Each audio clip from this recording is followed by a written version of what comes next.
Yoya nagenni sambarada armi geettanii yaada saniin jedha welcome karibu pranki kiyyalle itti bu'aara saniin jedha dhiyaadha.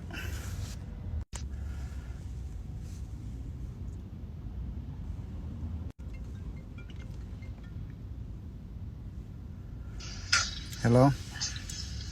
Hi. Obbo Jawar akkam naguma? Nagaa akkam? Faayimaani jiruuf jireenya.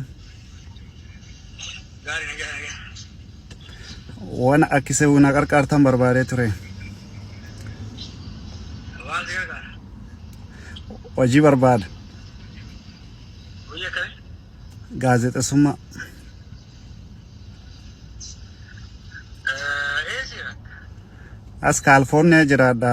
OBN's bilbilee ture. Waan boqqolloo kanas riippoortii baay'ee isinii godha maali jedheeni naan adiidatani. Walgaa nama miidiyaa keessa jiru hin jiru? Ayyee. Warra VOA akkas faayaa liqa. Obbo Dejeneetti yoo naamtan maal qaba? Hojiin Ameerikaa kun adiidate. Nama waan keessa jiru.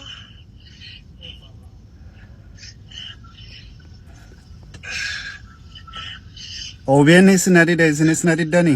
OBN daanani sirriitti riippoortii godhaa jedheeni waa'ee boqqolloo sanirratti ka biyya Ameerikaa jiru kan.